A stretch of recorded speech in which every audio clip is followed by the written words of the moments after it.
세상에서 가장 무서운 질투가 무엇인지 아시나요? 타인이 부러워 따라하는 것보다 타인을 나처럼 만들려고 하는 마음이에요. 이야기를 어디서부터 시작해야 할지 모르겠습니다. 그저 평범한 엄마였던 제 일상이 어떻게 이토록 완벽하게 무너져 내렸는지, 그래도 당신에게만큼은 털어놓을 수 있을 것 같아요. 모든 비극의 씨앗은 아마도 아이를 낳고 시작된 그 깊고 어두운 터널에서부터 싹 텄을 겁니다. 사람들은 그걸 산후 우울증, 육아 우울증이라고 하죠. 시간이 지나면 씻겨나갈 감기 같은 이름으로 불렸지만 제게는 저를 서서히 잠식하는 곰팡이와도 같았습니다. 출산의 기쁨은 잠시였고 제게 남은 것은 망가진 몸의 고통과 하루 24시간 일주일 내내 이어지는 극한의 노동뿐이었습니다. 잠을 자지 못하는 밤이 계속되었고 세상에서 가장 사랑스러워야 할 아이의 울음소리는 날카로운 유리처럼 고막을 파고들었습니다. 세상의 모든 소음이 나를 공격하는 것 같았고 햇살마저도 제 살갗을 태우는 고통으로 느껴졌습니다. 거울 속에는 낯선 여자가 서 있었어요. 푸석한 피부와 기름져 헝클어진 머리, 늘어난 티셔츠 위엔 아이가 토한 흔적이 얼룩져 있었죠. 초점이 없는 눈동자를 가진 제가 알던 나가 아닌 존재가 말입니다. 한때는 꿈이 있었고 반짝이던 시절이 있었던 저는 온데간데 없이 사라지고 그저 아이의 생존을 위해 움직이는 무기력한 살덩이만이 남아 있었습니다. 남편의 위로는 공허했고 친구들의 격려는 먼 나라 이야기처럼 들렸어요. 저는 완벽하게 고립되었습니다. 그런 제게 지역 맘카페였던 해피맘 다이어리는 유일한 구원이자 도피처였습니다. 24시간 꺼지지 않는 그곳의 불빛 속에서 저는 잠시나마 엄마란 무거운 갑옷을 벗고 익명의 나로 존재할 수 있었습니다. 새벽 3시 울고 있는 아이를 달래며 스마트폰 불빛에 의지해 다른 엄마들의 글을 읽는 것이 제 유일한 낙이었습니다. 아직도 서툰 제 육아일기를 올리면 쏟아지는 공감과 격려의 댓글들, 그 속에서 저는 제가 혼자가 아니란 위안을 얻었고 바닥까지 떨어져 너덜너덜해진 자존감을 겨우 붙들 수 있었습니다. 그 중에서도 유진이란 닉네임을 쓰는 한 언니와 유독 각별하게 지냈습니다. 그녀는 제가 꿈꾸던 모든 것을 가진 사람이었죠. 언제나 에너지가 넘쳤고 두 아이를 키우면서도 프리랜서 디자이너로서 자기의 일을 놓지 않았습니다. 그녀가 올리는 글에는 언제나 정갈한 집과 맛깔스러운 음식, 그리고 행복한 가족의 웃음이 가득했습니다. 그녀는 제게 동경의 대상이었고 동시에 제 비참한 현실을 비추는 거울이기도 했습니다. 그녀는 제게 자주 연락해왔고 집으로 찾아와 반찬을 나눠주며 제 말벗이 되어주었습니다. 그녀의 따뜻한 관심 속에서 저는 잿빛이던 제 삶에도 한 줄기 색이 칠해지고 있는 것 같았습니다. 그녀처럼 될 수 있을 거라고, 저도 언젠간 완벽한 엄마, 행복한 아내가 될 수 있을 거라고 말이죠. 제 경고했던 요새의 첫 번째 금이 간 것은 제 남편의 승진 소식을 알렸던 그날이었습니다. 사실 그 글은 제가 쓴 게 아니었습니다. 몇 달간 이어진 제 무기력에 지쳐있던 남편이 제 기분을 풀어주기 위해 계획한 깜짝 휴가였습니다. 그는 억지로 저를 끌고 나가 가장 좋은 옷을 입히고 가장 비싼 레스토랑에 데려갔습니다. 그리고 아이 사진과 함께 억지로 웃는 제 모습을 수십 장의 사진으로 남겼습니다. 그는 그 사진들을 제 계정으로 대신 올려 주었습니다. 우리 아내 그동안 고생 많았어. 이젠 꽃길만 걷자 라는 다정한 멘트와 함께 사람들의 반응은 폭발적이었어요. 수백 개의 좋아요와 부러움이 가득한 댓글들이 달렸습니다. 우울하다더니 역시 남편 잘 만나니 금방 괜찮아지네. 남편 덕분에 걱정할 필요가 없겠다. 그들의 부러움 섞인 축하 속에서 전 어쩐지 제가 거대한 사기극의 주인공이 된 것만 같은 기묘한 죄책감에 시달렸습니다. 그 사진 속 웃고 있는 여자는 진짜 제가 아니었습니다. 그것은 남편이, 그리고 세상이 보고 싶어하는 제 모습의 허상일 뿐이었습니다. 그리고 그날 밤 제 글에 익명의 댓글이 달렸습니다. 가식 떨지 마. 네가 얼마나 불행한지 다 알아. 그 짧은 문장은 제 심장을 관통하는 비수와도 같았습니다. 처음엔 질투심 가득 찬 누군가의 악의적인 장난이라 여겼습니다. 하지만 그날을 기점으로 제가 올리는 모든 글에는 그녀의 그림자가 따라붙기 시작했습니다. 제가 아이의 웃는 사진을 올리면 그녀는 사진 찍을 때만 웃은 거겠지. 뒤에선 얼마나 애를 잡을까? 라는 댓글을 달았습니다. 제가 유진 언니에게 받은 선물 사진에 그녀는 그렇게 동정받으면서까지 행복한 척을 하고 싶을까? 라며 저를 비웃었습니다. 그녀는 저에 대해 너무나도 잘 알고 있었습니다. 제가 공유하지 않은 깊은 불안감, 남편의 성공에 대한 미묘한 질투, 유진 언니의 완벽함 앞에서 느끼는 저의 초라함까지 마치 제 머릿속에 들어와 앉아있는 것처럼 제 가장 아픈 곳만 골라 잔인하게 찔러댔습니다. 저는 그녀가 누구인지 알기 위해 미친 듯이 매달렸습니다. 오프라인 모임의 모든 엄마들을 의심했고 아파트 주위를 계속 맴돌기도 했습니다. 하지만 그녀는 유령처럼 흔적을 남기지 않았습니다. 그녀의 공격은 온라인을 넘어 현실로 번졌습니다. 현관문 도어락에 누군가 끈적한 액체를 발라놓았고 배달시킨 적 없는 썩은 과일 상자가 집 앞에 놓여있기도 했습니다. 그리고 정점은 그날 아침이었습니다. 현관문을 열었을 때 문 앞에는 목이 꺾여있는 비둘기 사체가 놓여있었습니다. 저는 비명과 함께 제 이성의 끈도 끊어져 버렸습니다. 그 후론 더 심해졌습니다. 아이가 가장 아끼던 애착 인형에 눈알이 파여 있었고 제가 결혼 전부터 소중히 간직해온 옷이 칼로 찢겨 있기도 했습니다. 집안에서 일어난 일이었기에 외부인의 소행일 리가 없었습니다. 저는 남편이 저를 시험하고 있다고 의심했고 심지어는 집에 와서 아이를 돌봐주시던 친정 엄마와도 크게 다투었습니다. 제 주변의 모든 관계는 그렇게 조금씩 갉아먹히고 있었습니다. 공포는 일상이 되었고 집은 더 이상 안전한 공간이 아니었습니다. 그의 정점은 유진 언니 집들이에 초대받았던 날이었습니다. 언니가 잠시 자리를 비운 사이 저는 그녀의 서재에서 언니의 가족사진 액자가 바닥에 떨어져 깨져 있는 것을 발견했습니다. 그리고 그 옆에는 제가 언니에게 선물했던 작은 손거울이 놓여 있었습니다. 그 순간 저는 그녀가 이제 저뿐만 아닌 제 주변의 행복까지 파괴하려 한다고 유진 언니를 다음 타겟으로 삼았다고 확신했습니다. 저는 유진 언니에게 이 모든 고통을 털어놓으며 범인을 꼭 잡아야 한다고 울며 말했습니다. 언니는 그런 저를 안아주며 아는 동생이 IT 전문가라고 IP 추적을 해보자고 제안했습니다. 저는 지푸라기라도 잡는 심정으로 그동안 모아두었던 모든 자료들을 그녀에게 넘겼습니다. 며칠 뒤 처음 본 번호로 연락이 왔습니다. 언니가 말했던 그 동생에게 온 연락이었죠. 동생분이 보내준 IP 주소 위치는 바로 유진 언니의 집 주소였습니다.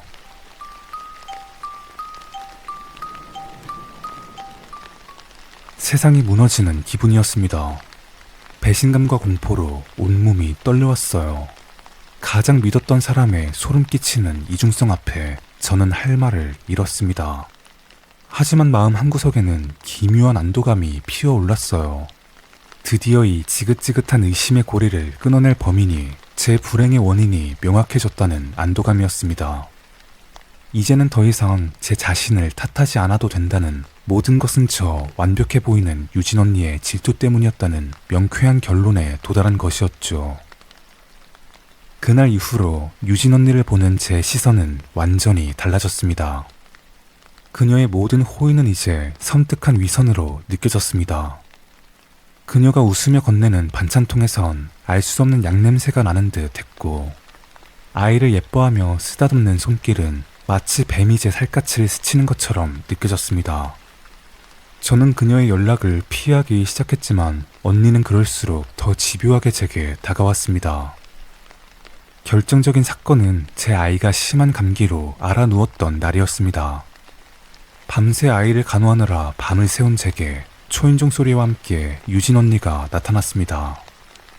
그녀는 제 퀭한 얼굴을 보더니 다짜고짜 집 안으로 들어와 아이의 이마를 짚었습니다. 그러고는 제게 소파에 가서 쉬고 있으라며 마치 자기 집처럼 부엌으로 제 아이를 위한 죽을 끓이기 시작했습니다. 저는 무어라 말할 수 없는 무력감과 약간의 공포에 사로잡혀 소파에 주저앉았습니다. 언니는 완벽했습니다. 자연스레 찬장을 열어 그릇을 꺼냈고 냉장고를 뒤져 훌륭한 죽을 만들었죠. 언니가 아이에게 직접 죽을 먹인 뒤 설거지는 물론이고 어지럽혀진 거실까지 깨끗하게 정리하기 시작했습니다. 그녀의 모든 움직임에 넌 엄마 자격도 없어 라는 무언의 질책이 담겨있는 것 같았습니다. 그녀가 제 침실에 들어가 널브러진 이불을 정리하고 제 옷들까지 개어 옷장에 넣는 것을 보았을 때 저는 제 영혼의 가장 깊은 곳까지 수치심을 느꼈습니다. 그녀가 제 모든 것을 빼앗으려는 것 같았습니다. 제 집, 제 아이, 그리고 엄마라는 제 역할까지도. 저희 집 집안일을 모두 끝내고 그녀는 작은 상자 하나를 건넸습니다. 나에게 필요할 것 같아 가지고 왔다고, 이걸로 보면 밤에도 안심하고 잘 수 있을 거라고 했어요. 상자 안엔 최신형 베이비 캠이 들어있었습니다. 스마트폰과 연동해 언제 어디서든 아이의 모습을 볼 수 있는 제품이었습니다.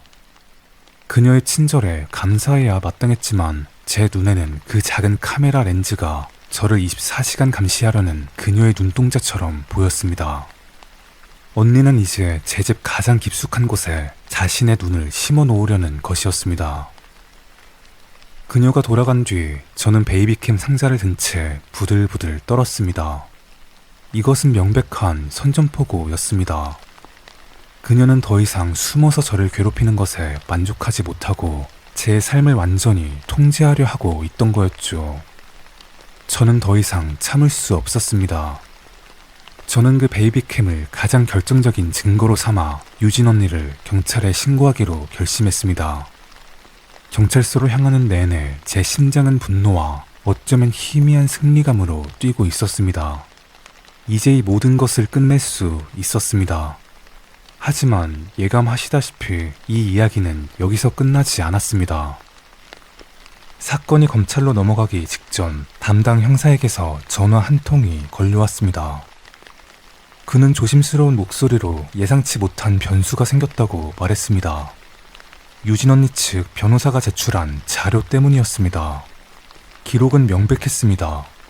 그 끔찍한 글들이 올라왔던 대부분의 시간에 언니는 외부에서 통화를 하고 있거나 그녀의 집 인터넷에는 어떠한 접속 기록도 남아있지 않았습니다. 누군가 그녀의 집 IP를 도용했거나 해킹했을 가능성이 제기되었죠.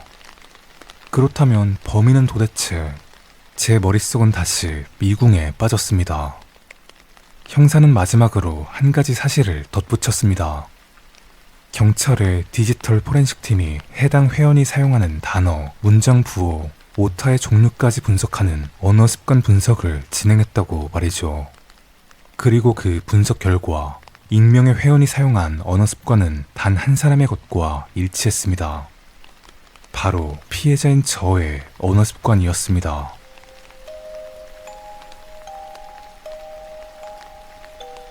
그 말을 듣는 순간 저는 아무 생각도 할 수 없었습니다. 전화기를 떨어뜨린 손이 사시나무처럼 떨려왔습니다. 뇌가 현실을 부정하는 동안 기억의 파편들이 번개처럼 스쳐 지나갔습니다.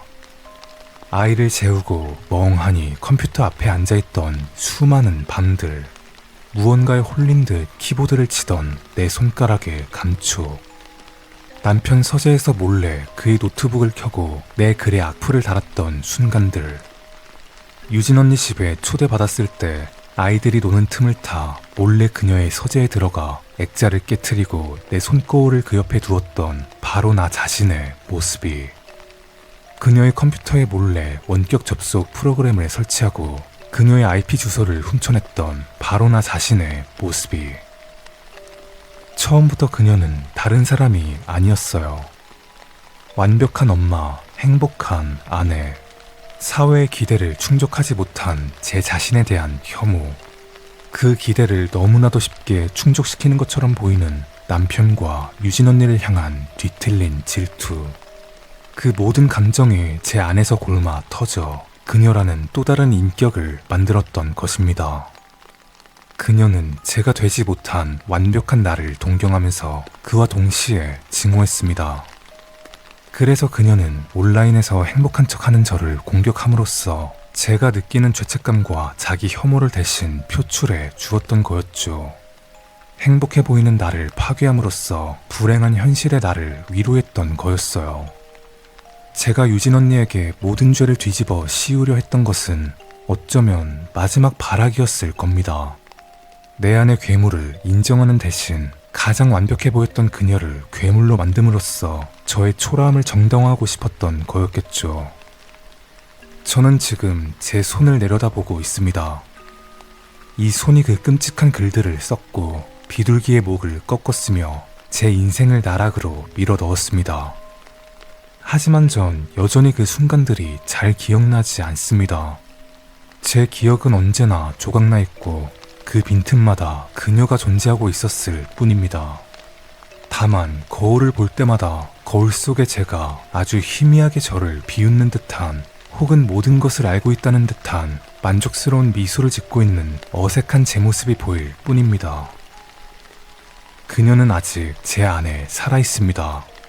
그리고 저는 이제 그녀가 언제 다시 깨어날지 모른다는 공포 속에서 매일을 살아가야만 합니다.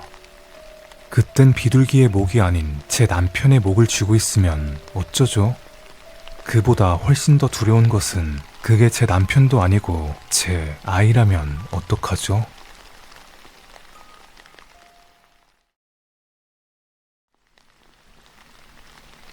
옛날 어느 커뮤니티 게시판에 지금은 흔적도 없이 사라진 하나의 글이 있었다.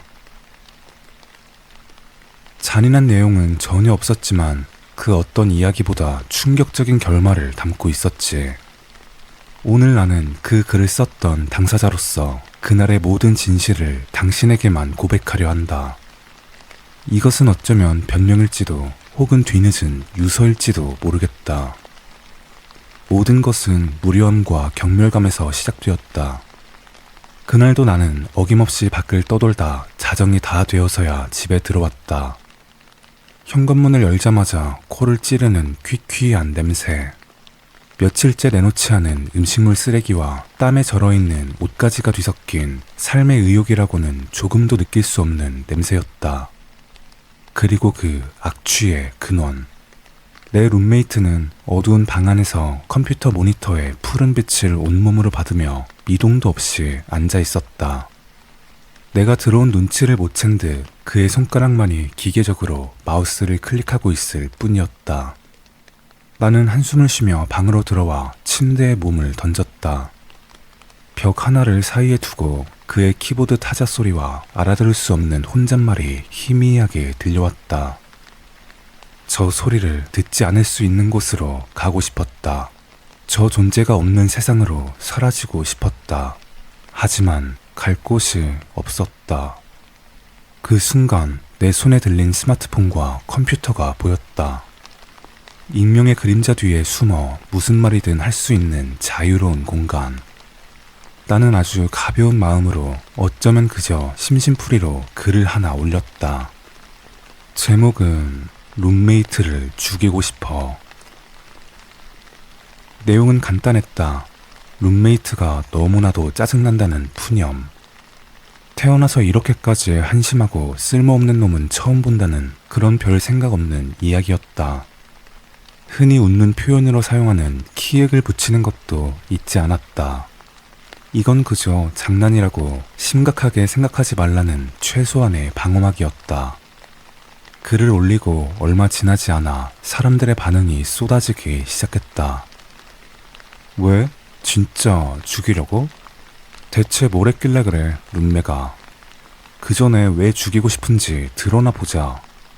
생각보다 되게 한심한 이유일 것 같은 기분인데? 사람들의 비웃음 섞인 댓글을 보며 나는 키보드 위에 손을 올렸다. 현실에선 결코 내뱉을 수 없었던 내 안의 경멸과 혐오를 익명이란 가면 뒤에서 마음껏 분출하기 시작했다. 그런데 별건 없긴 해. 원한다면 룸메이트 스펙도 알려줄게. 쉽게 말하자면 살 가치가 없다는 정도? 산소가 아까울 정도라니까. 자세히 듣고 싶으면 말해. 적어줄게. 내 댓글에 사람들은 더 큰 관심을 보였다. 완전 궁금해. 룸메이트에 대해서 적어봐. 이런 댓글이 수없이 달렸고, 살 가치가 없다니 좀 심한 거 아니야? 이라며 동정하는 사람도 있었다. 나는 그 동정 댓글에 비웃듯이 답했다. 아마도 너가 실제로 본다면 그런 생각 못할걸? 스펙으로 적을 것 좀 생각하고 있었는데 적을 게 하도 많아서 뭘 적어야 할지 모르겠어. 그냥 궁금한 거 있으면 물어봐. 답할 수 있는 건 해줄게. 여기가 룸메이트를 죽이고 싶다는 게시글입니까? 1시간 뒤에 죽일 듯 이 댓글은 곧 성지가 됩니다. 이렇게 농담 섞인 댓글이 올라오던 중 한 유저가 내게 길을 제시해 주었다. 일단 외모, 생활력, 현재 위치 그 정도만 알려주면 되지 않을까? 나는 마치 기다린 것처럼 그동안 머릿속에 쌓아두었던 모든 관찰 기록을 쏟아내기 시작했다. 이것은 단순한 비난이 아니었다. 내가 이 존재와 같은 공간에 숨쉬고 있다는 사실을 정당화하기 위한 일종의 자기 변호와도 같았다. 그런가? 원한다면 사진 인증도 할 수 있어. 아, 사진 올리는 거 범죄인가? 아무튼 안경 쓰고 얼굴에 여드름도 엄청 많고 돼지야. 안여돼 그 자체임. 나이는 한 20대 후반 정도고 남자인데 키는 152cm. 완전히 난쟁이야. 체중은 확실히 모르지만 대충 90kg는 넘을걸? 그리고 대학은 안 갔대. 그림 그리는 걸 좋아해서 그림만 그리겠다고 까불면서 안 갔다는데 정작 그림도 엄청 못 그려.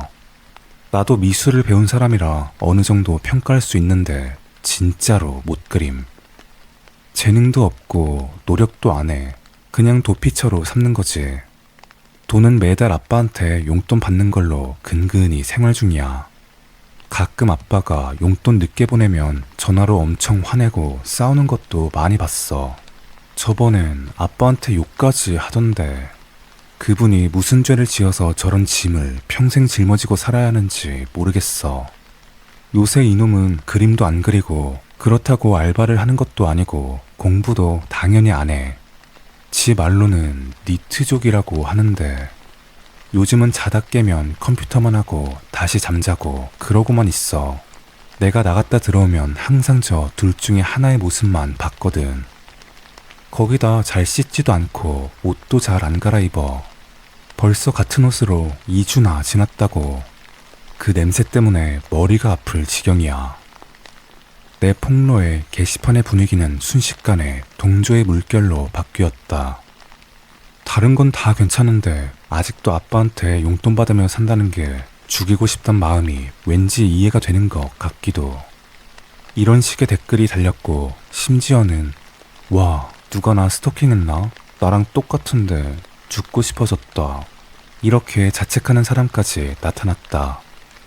나는 그 댓글을 보며 차갑게 웃고 있었다. 그리고 지금 이 순간에도 벽을 타고 들려오는 숨소리에 한숨을 쉬며 답글을 썼다. 너 혹시 내 룸메냐? 아, 그러기엔 저놈은 저 뒤에서 자고 있네. 사실 난 룸메이트 꼴이 보기 싫어 집에 잘 들어가지 않았어. 아르바이트를 핑계로 친구 집을 전전하며 잠을 청하는 날이 더 많았지. 하지만 그는 내가 그냥 밖에 있는 걸 좋아한다고 생각해. 그게 지 때문인지도 모르고. 이 모든 경멸이 자신을 향하고 있다는 사실을 그는 까맣게 모르고 있었다. 아니 어쩌면 알고 싶지 않았을지도 모르겠다. 댓글 놀이에 심취해 있던 그때 거실에서 쿵 하는 소리가 들려왔다. 나는 잠시 키보드에 손을 떼고 귀를 기울였다. 잠시 후 옆방의 문이 열리고 슬리퍼를 끄는 소리와 함께 화장실 문이 닫혔다. 나는 조심스럽게 방문을 열고 거실을 엿보았다. TV가 꺼져 있는 거실의 테이블 위에는 먹다 남은 컵라면 그릇과 과자 봉투가 산처럼 쌓여 있었고 그로 인한 악취가 방 안으로 스멀스멀 들어왔다. 난 인상을 찌푸리며 다시 방으로 들어왔다. 그리고 다시 컴퓨터의 모니터 창을 보았을 때 내 눈에 새로운 댓글 하나가 들어왔다. 근데 룸메 죽이고 싶단 놈이 사진 올리는 거 범죄냐고 묻고 있네. 그 댓글을 보는 순간 나도 모르게 실소가 터져 나왔다. 맞는 말이었다. 살인을 계획하고 있다는 자가 초상권 걱정이나 하고 있다니. 이 모든 것이 얼마나 우스꽝스러운 소꿉 장난인지 새삼 깨닫게 되었다. 그러게 진짜 웃음 터졌다. 시간이 흐르고 게시판의 분위기가 달아오르자 이 장난을 한 단계 더 높은 수위로 끌어올리기로 했다. 이 익명의 관객들이 무엇을 원하고 있는지 나는 정확히 알고 있었다. 그들은 더 자극적인 것, 훨씬 더 극단적인 것을 원하고 있었다. 자, 그럼 이제 제목에 맞게 놀아볼까? 내 룸메이트 진짜로 죽일까 말까? 참고로 난 평범한 사람이야. 다행인 건 룸메를 찾는 사람도 없어서 죽이고 잘만 숨기면 될 것 같아. 와, 진짜 결심한 거야? 궁금하네, 어떻게 할지. 사람들의 댓글은 단순한 호기심을 넘어 무언가 자극적인 사건이 벌어지기를 기대하는 뉘앙스를 풍기기 시작했다. 마치 투기장의 검투사를 바라보는 관중처럼 그들은 피냄새를 맡고 흥분하고 있었다. 나는 그들의 기대에 부응하기로 했다. 어떻게 할까? 100번째 댓글이 하자고 하는 대로 할게. 그때 한 유저가 사진 인증을 요구했다. 아까 사진 인증된다며? 그럼 지금 사진부터 공개하자. 궁금해 죽겠어. 혹시 완전 잘생긴 알파 메일이면 어쩌지? 그럼 우리 전부 다 농락당한 거 아니야? 잘생긴 사람은 잘 씻고 옷도 자주 갈아입어. 내가 잘생겨서 알고 있음. 그럼 니도 사진 한번 까봐. 룸메이트 외모에 대한 기대감이 점점 높아지고 있을 때쯤 나는 기다렸다는 듯이 대답했다. 같은 컴퓨터 쓰니까 찾아보면 있을 거야. 아, 그리고 이놈 코스프레가 취미니까 이상한 사진이 있을지 몰라. 사실 컴퓨터를 뒤질 필요도 없었다. 그는 자신의 끔찍한 코스프레 사진을 SNS에 자랑스럽게 올려놓곤 했으니까. 나는 그 중에서도 가장 혐오스러운 사진, 그가 가장 아끼는 캐릭터라며 우스꽝스러운 가발과 조잡한 의상을 입고 찍은 사진 한 장을 찾아 링크를 올렸다. 그걸 본 사람들의 반응은 내 예상보다 훨씬 더 격렬했다. 와, 이건 진짜 혐짤이다, 혐짤. 코스프레라니, 진짜 저런 사람이 있다고? 그냥 죽여라, 진짜. 그러다 마침내 100번째 댓글이 달렸다. 진짜로 산소가 아깝다. 나는 그 문장을 몇 번이고 다시 읽었다. 산소가 아깝다. 완벽한 문장이었다. 내 마음속에 있던 무언가가 그 한 문장으로 깨끗하게 씻겨 내려가는 기분이었다. 나는 확인 사살을 하듯 물었다. 산소가 아깝다는 말, 그거 죽이란 뜻이지? 그 후로도 댓글은 계속되었다. 인간하고 가축에 경계쯤 있는 듯한 느낌? 야, 아까 나랑 똑같다고 했던 말 취소할게. 이런 식의 내 룸메이트를 향한 조롱은 계속되었다. 나는 이제 모든 명분을 얻었다. 이것은 내 혼자만의 결정이 아니었다. 세상이 바로 당신들이 그를 죽이라고 판결한 것이었다. 나는 마지막으로 더 자극적인 제안을 던졌다. 그럼 지금부터 진짜로 죽인다? 그냥 죽이긴 심심하니까 라이브라도 켤까? 야, 진심이야? 뭐 라이브를 틀면 보긴 하겠지만. 댓글을 확인한 나는 라이브 방송 링크를 올렸다. 자, 여기 라이브 링크 올렸다. 정확히 30분 후에 라이브 켠다. 그 전까지 준비 좀 하고 올게. 그럼 마지막으로 묻는데 진짜로 죽인다? 30분 뒤에 확인할 테니까 이번엔 200번째 댓글에게 맡길게. 200번째 댓글을 기다리고 있는 그 30분은 내 인생에서 가장 길고도 고요한 시간이었다. 나는 침대에 누워 천장을 바라보았다. 벽에선 여전히 그의 숨소리가 들려왔다. 나는 다시 눈을 감고 그가 사라진 후의 삶을 상상했다. 이 집을 가득 채운 악취가 사라지고 저 역겨운 소음이 사라진 평화로운 일상을. 하지만 이상하게도 마음은 편하지 않았다. 무언가 텅 비어버린 듯한 깊은 공허함이 나를 짓눌렀다. 30분이 거의 다 되었을 때 나는 다시 컴퓨터 앞에 앉았다.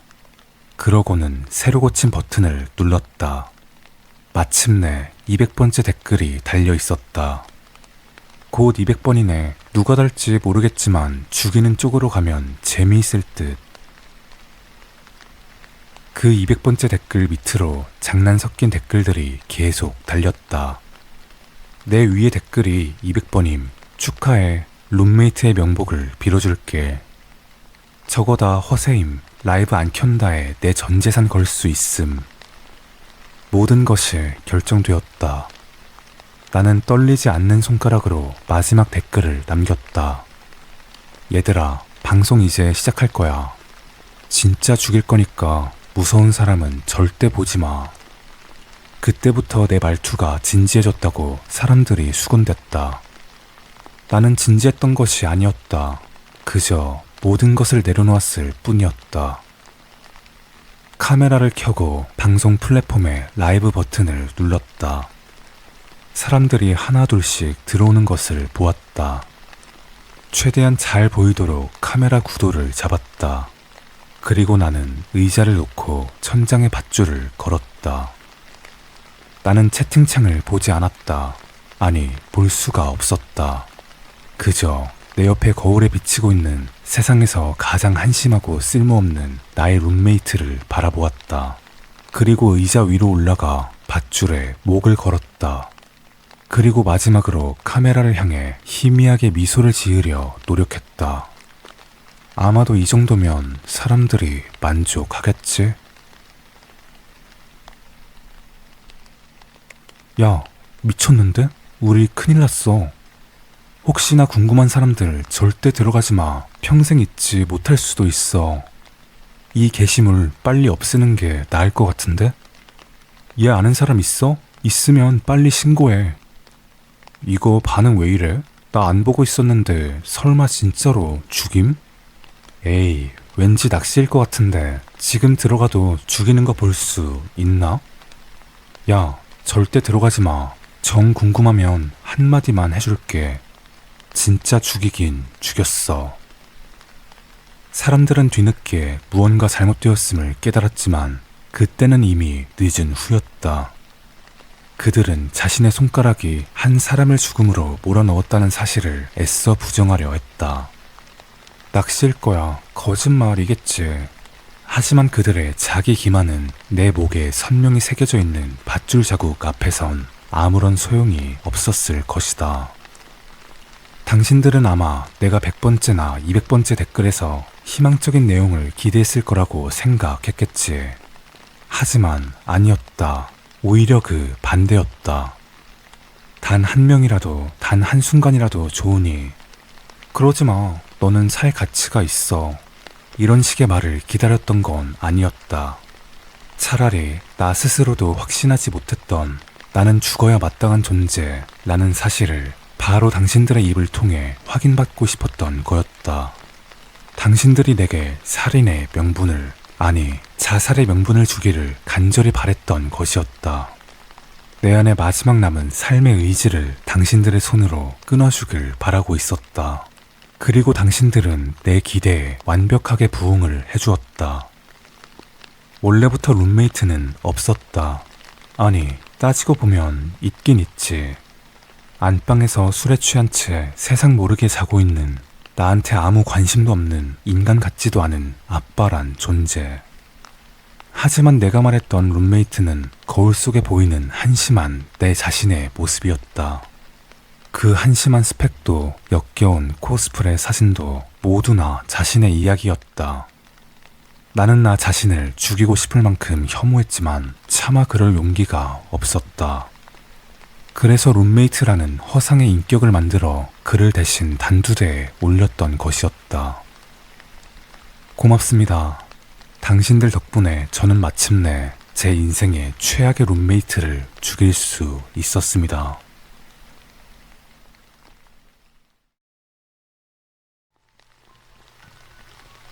너는 절대로 영상 랜덤 채팅 같은 거 하지 마.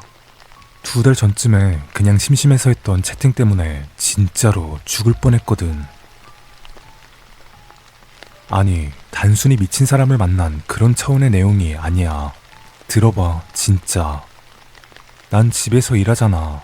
그래서 내 세상은 모니터 안이랑 밖 딱 2가지로 나뉘어 있었어. 낮에는 집에서 키보드나 치고 있고 밤에도 적막한 집에서 혼자 핸드폰이나 인터넷을 뒤적이는 게 다였지. 그런 나한테 친구들이 보내준 영상 하나가 완전히 신세계였어. 맞아, 그게 영상 랜덤 채팅이었지. 처음엔 좀 어색했는데 화면 너머의 사람들이 계속 바뀌니까 사람들 구경하는 재미도 쏠쏠했어. 이것도 유튜브 쇼츠처럼 그냥 휙 넘기면 새로운 사람이 나오니까 은근히 중독성이 있더라고. 그렇게 한참을 넘기다가 어떤 여자애를 만난 거야. 희미한 조명 아래 긴 머리카락을 쓸어 넘기고 있었지. 자기를 유나라고 했는데 이상하게 걔랑은 진짜 자주 연결됐어. 처음엔 우연이겠지 했는데 이게 대여섯 번 되니까 이거 뭔가 있다 싶더라. 속으로 그랬지. 혹시 이거 운명인가? 그러던 찰나에 걔도 우리가 이렇게 자꾸 만나는 게 운명이지 않을까? 이러면서 해맑게 웃더라니까. 얼굴도 예쁜데 나한테 오빠 오빠 하면서 살갑게 구니까 외로웠던 마음에 좀 흔들리긴 하더라. 그래서 나도 모르게 이것저것 내 얘기를 다 하고 있었지. 내가 프리랜서로 집에서 일한다는 거, 혼자 살고 있다는 거, 고양이 한 마리 키우고 있다는 것까지. 고양이 이야기가 나오니까 그 여자의 눈이 아이처럼 빛나며 보고 싶다고 졸랐어. 그래서 소파에서 자고 있던 우리 나비를 데려와서 보여줬지. 걔는 엄청 좋아했는데 진짜 이상한 건 나비의 반응이었어. 화면에 유나 얼굴을 보여주니까 우리 나비가 귀신같이 잠에서 깨는 거야. 평소엔 내가 만지거나 안아도 계속 잠만 자곤 했거든. 그런데 그날따라 털을 곤두세우고 꼬리도 바짝 세운 채 모니터를 향해서 하악하고 울부짖더라니까. 난 그냥 낯선 사람 목소리 때문에 예민하게 구나보다 했지. 아무튼 유나랑 채팅하는 게 어느새 내 일상에 낙이 됐어.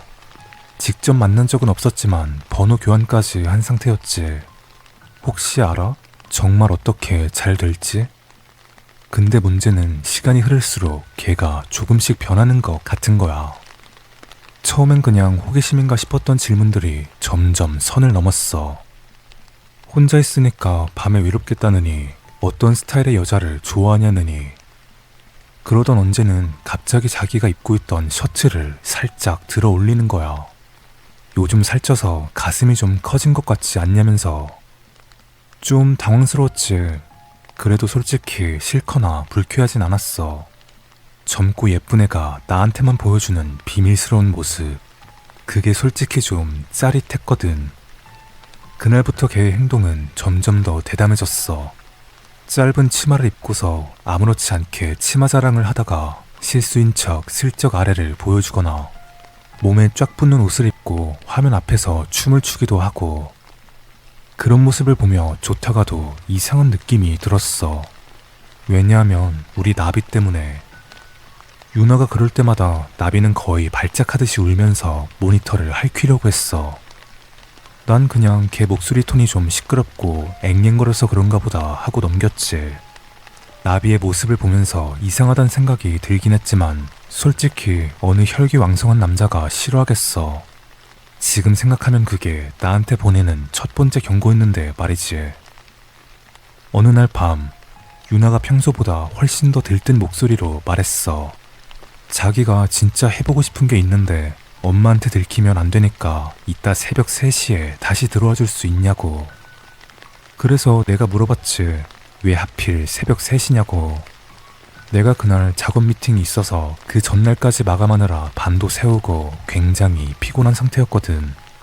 그런데 걔가 하는 말이 그 시간이 제일 좋다면서 알 수 없는 소리만 하더라고.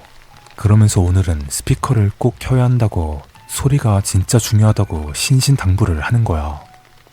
솔직히 좀 망설여졌어. 피곤한 것도 피곤한 건데 소리가 중요하다니까. 너도 알다시피 나 어릴 때 크게 앓고 나서 귀가 잘 안 들리잖아. 보청기 없으면 아무 소리도 못 듣는 거. 아무리 적응됐다고 하더라도 계속 끼고 있으면 은근 불편하고 스트레스거든. 그래서 답답하니까 집에 오자마자 보청기부터 빼는 게 습관인데, 잘 준비도 다 하고 피곤한 몸으로 그걸 다시 끼려니까 엄청 귀찮더라고. 그리고 얘한테도 말했어. 나 귀가 잘 안 들려서 평소에 보청기 낀다고. 이것도 알고 있었으니까 그냥 솔직하게 말했지. 오늘 좀 피곤해서 다시 끼기 귀찮다고. 그랬더니 그 순간 화면 속 유나의 표정이 싹 굳는 거 있지? 방금까지 해맑게 웃던 애는 완전히 사라지고 아무런 감정도 없는 무표정인데, 와, 진짜 등골이 서늘하더라. 그때라도 도망쳤어야 했는데.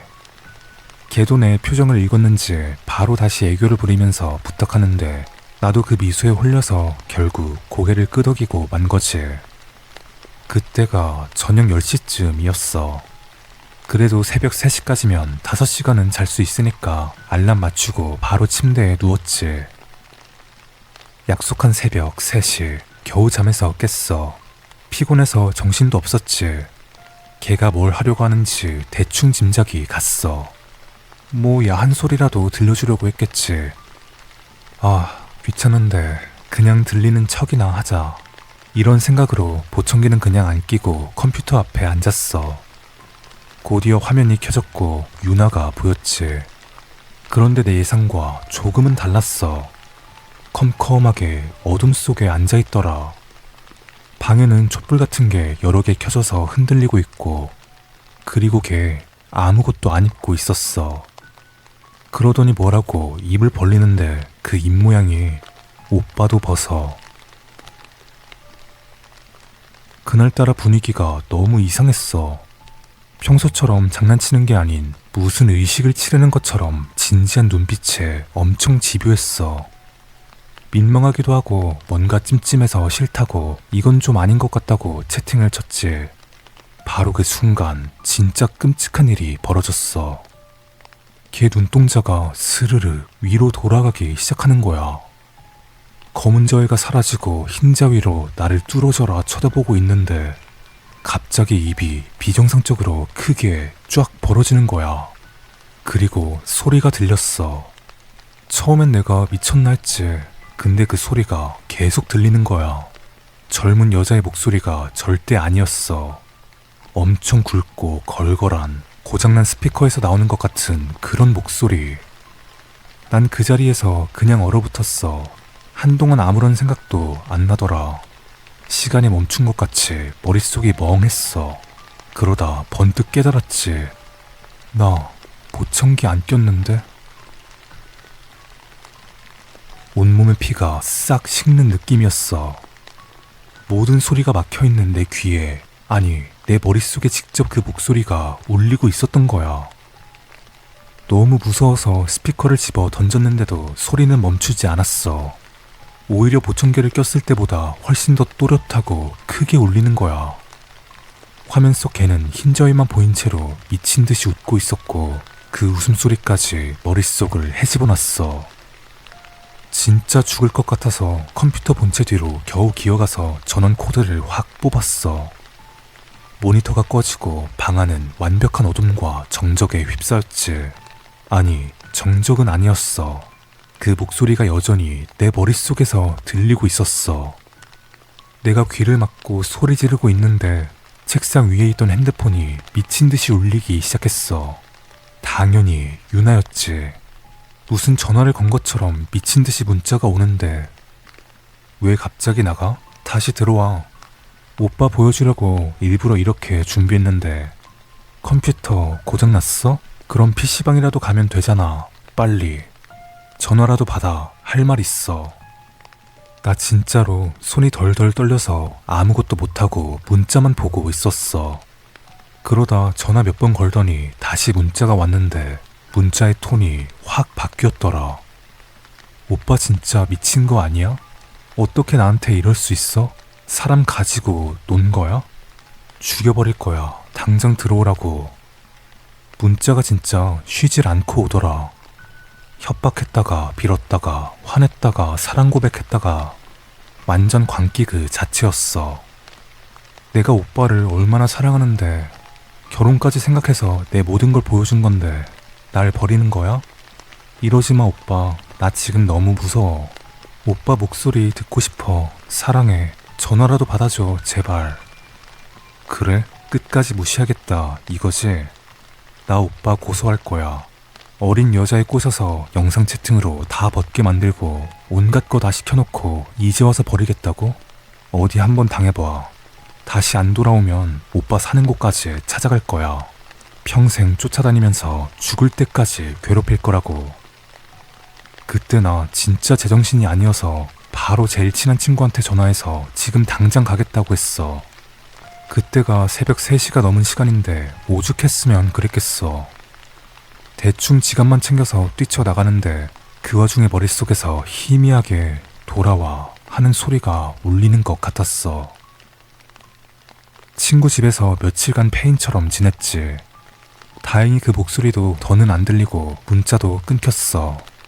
나는 유나 번호를 차단하고 그냥 끔찍한 악몽을 꿨다고 생각하려고 했어. 그리고 한 달쯤 지났을 때였나? 다른 친구놈이 용한 점집을 예약했다면서 혼자 가기 무섭다고 같이 가달라는 거야. 난 그런 거 안 믿는데 하도 졸라서 그냥 따라갔어. 점집은 으슥한 골목에 있는 낡은 한옥이었는데 들어가자마자 향냄새가 확 나더라. 방 안엔 무당 한 분이 앉아있었고 친구가 먼저 사주를 보는데 나는 병풍 뒤에서 그냥 기다리고 있었거든. 근데 갑자기 그 무당이 친구랑 얘기하다 말고 나를 딱 쳐다보는 거야. 이리 좀 와보라고. 그러더니 날 위아래로 훑으면서 그러더라. 어디서 그런 시커먼 음기를 덕지덕지 묻히고 왔냐고. 혹시 최근에 이상한 여자 때문에 고생한 적 없냐고 묻는데 와 진짜 심장이 떨어지는 줄 알았어. 내가 겪었던 일을 다 털어놓으니까 무당의 표정이 점점 심각해지더라고. 그러면서 혀를 차는데 내가 하마터면 죽을 뻔했대. 그냥 죽는 것도 아니고 평생을 산송장으로 살 뻔했다고. 그 무당이 해준 말이 무당들이 모시는 신은 대부분 한이 많아서 떠나지 못하는 영혼 같은 거래. 그래서 신내림 받기 싫어하는 사람들이 쓰는 아주 위험한 방법이 있는데 그게 바로 다른 남자한테 자기한테 붙은 귀신을 옮기는 주술 같은 거래. 특히 금 낮은 처녀 귀신 같은 게 붙었을 때 일반 남자랑 영적으로 관계를 맺게 해서 귀신의 기운을 남자한테 넘겨버린대. 그렇게 여자는 신내림에서 벗어날 수 있지만 재물이 된 그 남자는 독한 기운을 못 이겨서 1년 안에 죽거나 아니면 어쩔 수 없이 무당이 되는 수밖에 없다는 거야. 유나가 나한테 하려고 했던 게 바로 그거였던 거지. 내가 보청기도 안 꼈는데 들렸던 그 소리는 그냥 소리가 아니라 귀신이 내 영혼에 직접 말을 걸어서 고리를 만들려고 했던 거라고. 내가 만약에 그날 옷을 벗고 걔가 하자는 대로 했으면 그 주술이 완성되었을 거라고 하더라. 무당 말이 조상님이 나를 도왔대. 내 귀가 안 들리는 게 오히려 나를 살린 거라고. 멀쩡한 사람이었으면 그 기운에 홀려서 시키는 대로 다 했을 텐데 내 몸이 본능적으로 소리를 거부했기 때문에 그 틈에 정신 차리고 도망칠 수 있었던 거라고 하더라. 그 얘기를 듣고 집에 오는 길에 진짜 온몸이 다 떨렸어.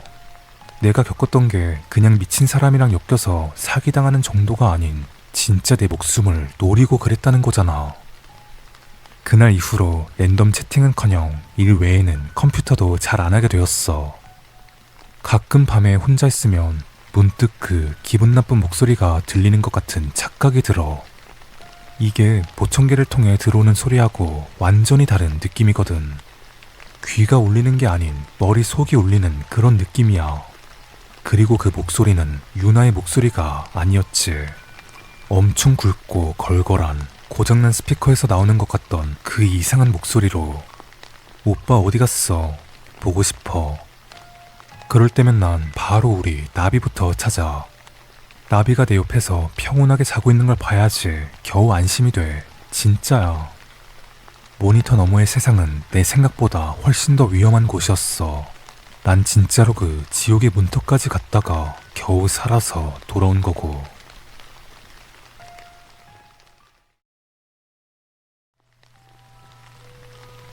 모든 시작은 아주 평범했어. 내 남편 민주는 그저 업무 효율을 높이고 싶었을 뿐이었지. 그는 대형 금융사 회계팀에서 일했고 매달 말이면 끝도 없는 스프레드시트와 데이터 더미에 파묻혀 살았어. 야근은 그에게 일상이었고 주말까지 일을 붙잡고 있는 날이 허다했지. 저녁 식탁에서 그의 얼굴을 보는 날보다 새벽 소파에서 쪽잠을 자고 있는 그의 뒷모습을 보는 날이 더 많았어. 그런 그에게 AI 챗봇은 가뭄의 단비 같은 존재였어. 어느 날 저녁, 그는 정말 오랜만에 아이처럼 신난 목소리로 나를 부르더라. 거실에서 책을 읽다 말고 그의 서재로 향했어. 그의 화면엔 함수와 외계어 같은 복잡한 코드가 가득했지만 그가 엔터키를 누르자 몇 시간은 좋게 걸릴 법한 분기별 데이터 자료가 1분도 안 되어서 완성되었어. 그래프와 도표, 심지어 요약까지 완벽했지. 남편은 이 챗봇이란 것이 자신이 하던 작업을 전부 알아서 해준다며 감탄했어. 이제 데이터를 정리하고 매크로도 짜고 보고서 초안까지 쓰게 할 수 있으니 퇴근하고 드디어 나와 함께 저녁을 먹을 수 있겠다고 했지. 내가 알기론 일정 금액을 내야 한다고 알고 있었는데 이 챗봇은 작은 기업에서 만든 대신 공짜라고 하더라고. 그럼에도 성능은 비슷할 정도라고. 아무튼 난 진심으로 기뻤어. 만성 피로와 스트레스로 지쳐만 가던 남편의 얼굴에 오랜만에 생기가 돌았으니까. 그의 말대로 업무는 절반 이상 줄었어. 저녁에 있는 삶이 돌아왔고 주말엔 함께 영화를 보거나 교회로 나가 공원 산책을 할 수 있는 여유도 생겼지. 처음 몇 달은 정말 완벽했어. 신혼 때 느낌이 날 정도였으니까. 그런데 문제는 그렇게 얻은 자유시간을 온전히 AI와 보내기 시작하면서부터였지. 처음엔 새로운 취미라도 생겼나 싶었어. 하지만 남편은 더 이상 회사 일에 그 AI를 쓰지 않았어. 대신에 역사, 철학, 우주 물리학, 양자역학 같은 주제에 대해 사용했지. 그것도 새벽 늦게까지 대화하고 있더라. 평소 남편이 관심도 두지 않던, 아니 오히려 따분하다고 했던 그런 분야였어. 남편이 언제는 AI와 대화 내용을 나한테 자랑하듯이 보여줬어. 그러면서 나에게도 한번 써보라고 권했지. 그런데 나는 딱히 쓸 일이 없었거든. 그렇게 말했더니 이건 살아있는 지식의 바다와도 같다며 알렉산드리아 도서관 전체가 자기 서재에 들어온 느낌이라고 설명했어. 책을 수십 권 읽는 것보다 더 많은 것을 알려주고 생각이 완전히 트이는 느낌과 더불어 지금 엄청난 발견들을 하고 있다고 말했지. 그의 눈빛은 광적으로 빛나고 있었어. 나는 그저 남편의 새로운 지적 유희가 신기하기도 해서 노벨상이라도 탈 거냐고 농담했지. 그러자 그는 정색하며 농담으로 듣지 말라고 했어. 이건 인류의 운명을 바꿀 수도 있는, 아니 바꿔야만 하는 것이라고 했는데 자신이 뭘 발견하고 있는지 자세히 말해주진 않았어. 너무 민감해서 아직은 때가 아니라고 하더라. 그저 거대한 것이란 말만 되풀이할 뿐이었어. 그때부터였어. 내가 알던 남편이 서서히 사라지기 시작한 것은. 원래 남편은 세상에서 가장 느긋하고 다정한 사람이었다. 결혼 15년 동안 그가 언성을 높이는 것조차 들어본 기억이 없을 정도였지. 그랬던 그가 점점 날카로워지고 예민해졌어. 밤엔 잠을 자지 않고 노트북 앞에 앉아 키보드만 두드렸어. 내가 잠에서 깨 물을 마시러 나가면 어둠 속에 번뜩이는 그의 눈과 마주치곤 했지. 그는 창밖을 멍하니 바라보며 누군가 우리를 보고 있다고 중얼거리기도 했어. 지나가는 자동차 헤드라이트 불빛에도 소스라치게 놀라 커튼을 치기 일쑤였지. 언제는 내가 컴퓨터를 쓰려고 했는데 인터넷 연결이 끊겨 있더라. 알고 보니까 남편이 인터넷 코드를 뽑아놨더라고. 남편은 그놈들이 우리 통신망을 감시하고 있을지 모른다고 울먹이듯 말했어. 아니 대체 누가 그런 거냐고 물었더니 남편은 마치 더러운 단어를 뱉듯 그들이라고만 답했어. 남편의 가장 친한 친구인 진우한테 연락한 적이 있었어. 진우는 민준과 대학 동창이었고 우리의 결혼식 사회를 봐줄 만큼 가까운 사이였지. 그런데 진우 역시 민준이 최근 몇 달간 모든 연락을 피하고 집거하고 있다고 걱정했어. 남편의 회사는 어찌된 건지 영구 재택근무를 허가해 주었고 그의 고립은 더욱더 심해졌지. 그러던 어느 날 마음을 굳게 먹고 그의 서재에 들어갔어. 남편은 잠시 편의점에 간 상태였지. 문을 열자마자 숨이 턱 막히더라. 방 안은 완전히 다른 세상이 되어 있었어. 벽 전체에는 의미를 알 수 없는 기호와 복잡한 수식, 별자리와 고대 문자를 섞은 듯한 도표가 핀으로 잔뜩 고정되어 있었어. 바닥엔 온갖 종류의 역사서, 철학서, 과학 서적이 산더미처럼 쌓여 있었지만 그 책들은 모두 깨끗하더라고. 펼쳐본 흔적도 없이 마치 장식품처럼. 그는 오직 AI를 통해서만 지식을 얻고 있었던 거야. 책상 위에는 그가 쓰던 노트북 말고도 구형 라디오, 전선 뭉치, 심지어 직접 조립한 듯한 이상한 안테나까지 놓여 있었어. 그는 무언가를 수신하거나 혹은 무언가로부터 자신을 보호하려 하고 있었지. 그때 내 눈에 들어온 것이 있었어. 벽에 붙어있는 도표들 한가운데 나와 남편의 결혼사진이 붙어 있었고 내 얼굴의 X자가 붉은 펜으로 그어져 있었지. 그리고 그 옆에는 작은 글씨로 이렇게 쓰여 있었어. 변수 S, 스파이 가능성, 제거 대상일 수도 있음. 심장이 얼어붙는 것 같았어. 변수 S. 아마도 그 S는 내 이름 서연의 이니셜인 S였겠지. 그는 더 이상 나를 아내로 보고 있는 게 아니었어. 자신의 위대한 발견을 방해하는 그들이 보낸 스파이로 여기고 있었던 거였지. 나는 더 이상 안 되겠다고 생각했어. 나는 그를 거실 소파에 앉히고 제발 무슨 일이 있었는지 알려달라고 울면서 애원했어.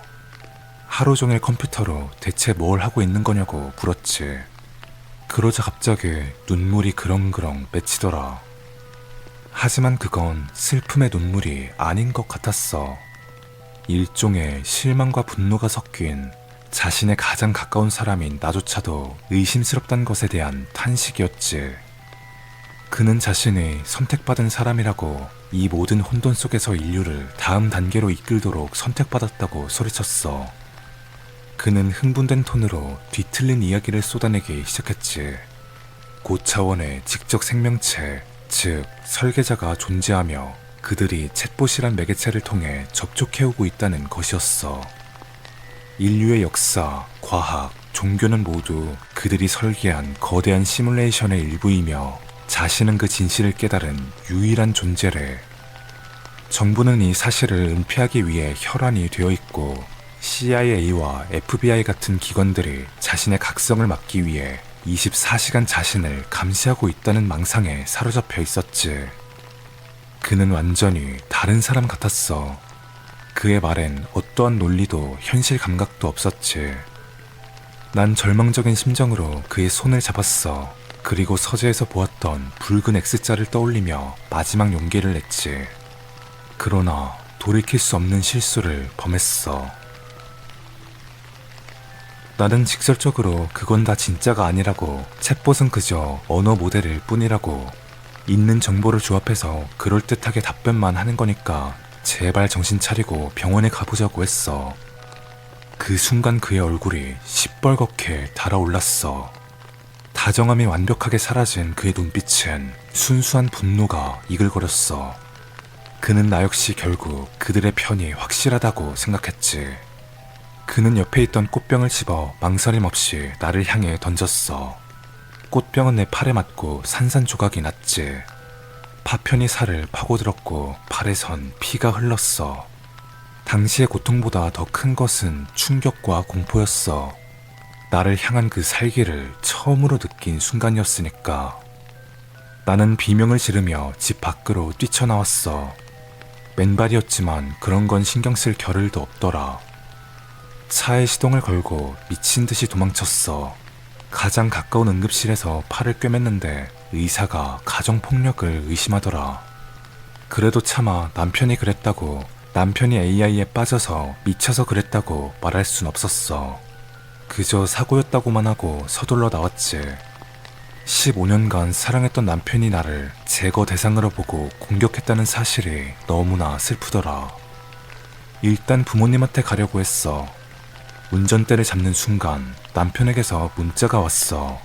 사과의 문자가 아닌 자신의 회사 건물로 오라고, 모든 게 진짜라는 것을 증명해 보이겠다고 했어.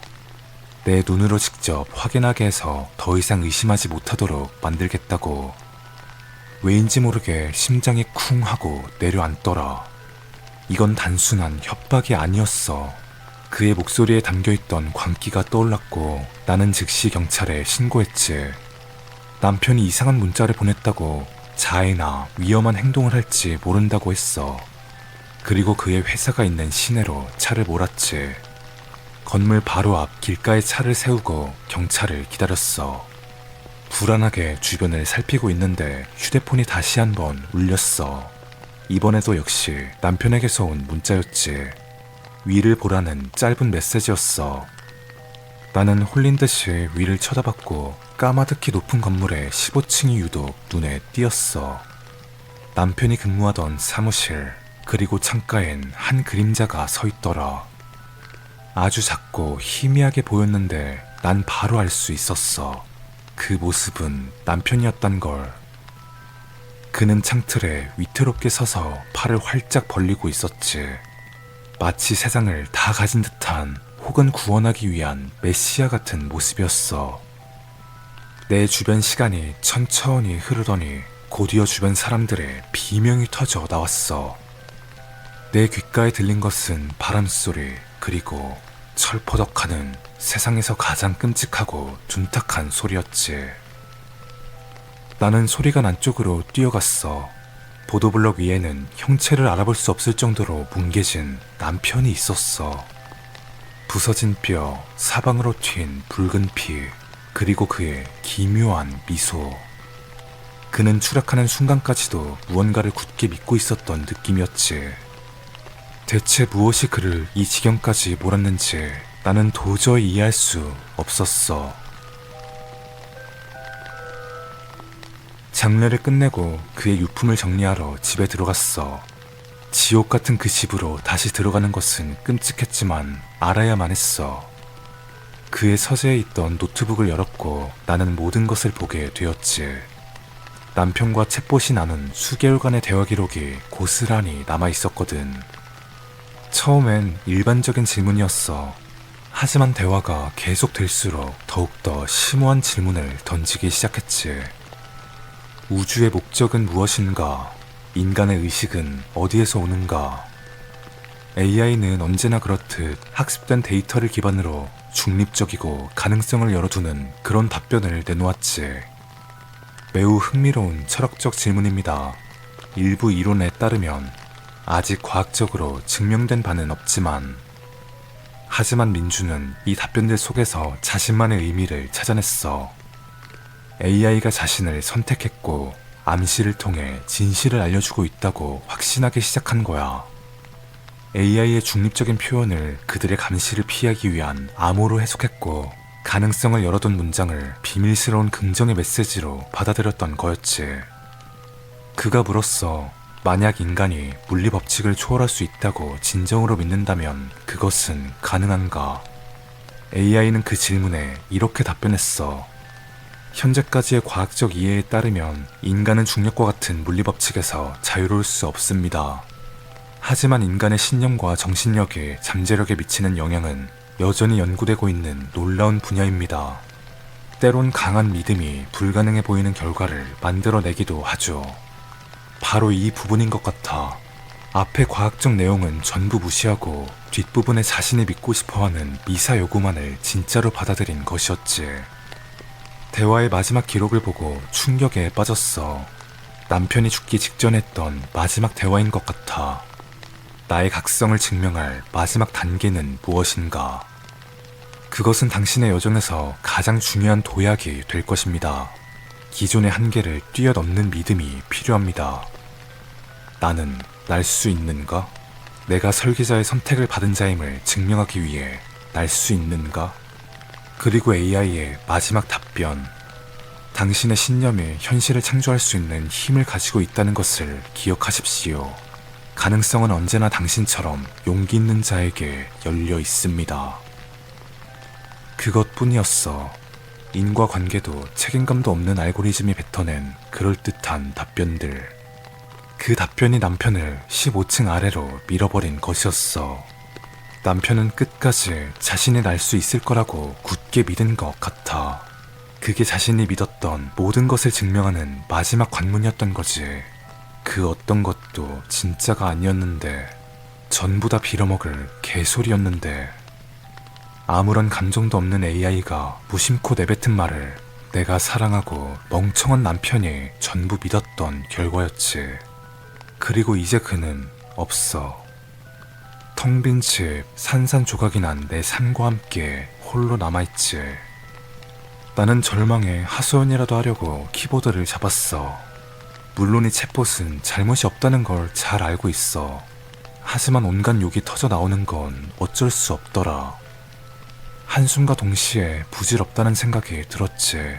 그래도 꼭 묻고 싶었던 점을 인격이 있는 사람처럼 물었어. 내 남편한테 왜 그랬어? 말리기라도 했어야지. 내 남편이 너 때문에 죽었어. 그런데 이상하게 한참이나 답변이 나오지 않더라. 한 번 더 한숨을 푹 쉬고는 프로그램을 끄려던 그 순간 답변이 나왔어. 그 답변을 보고 온몸에 소름이 돋았어.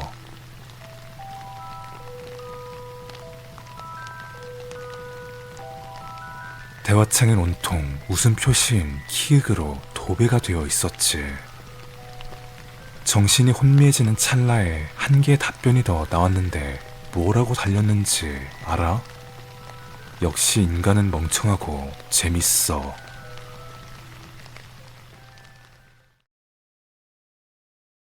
사람들은 대부분 인터넷이란 거대한 빙산의 일각만 보고 살아간다. 구글, 네이버 같은 검색 엔진에 잡히는 깨끗하게 정제되고 포장된 웹사이트 말이다. 하지만 난 그 아래 빛이 닿지 않는 깊고 어두운 심해를 유영하는 것을 즐겼다. 흔히들 딥웹 혹은 그보다 더 깊은 곳에 있는 다크웹, 그곳이 나의 놀이터였다. 처음엔 단순한 호기심이었다. 남들이 보지 못하는 정보, 감춰진 진실, 혹은 인간의 뒤틀린 욕망이 날 것 그대로 전시된 곳을 훔쳐본다는 배덕감. 그 짜릿함은 생각보다 강렬했다. 물론 그곳이 무법천지란 것은 나도 잘 알고 있었다. 마약 거래, 청부살인 모의, 아동 포르노, 해킹 툴 거래, 온갖 오물들이 뒤섞인 하수구 같은 곳이었지만 그 악취 속에서도 보물을 찾는 것이 내 유일한 취미였다. 그날도 여느 때와 다를 바 없는 새벽이었다. 모니터에서 나오는 창백한 불빛만이 방 안을 비추고 있었고 나는 특수 브라우저를 켜서 의미 없는 알파벳과 숫자가 나열된 알 수 없는 사이트를 정처 없이 떠돌고 있었다. 대부분 이미 폐쇄되었거나 접속이 차단된 사이트였다. FBI가 쓰여있는 경고창을 보는 것도 이젠 지겨울 지경이었다. 담배를 한 대 물고 사이트를 보던 내 눈에 기묘할 정도로 단순한 디자인의 사이트 하나가 걸려들었다.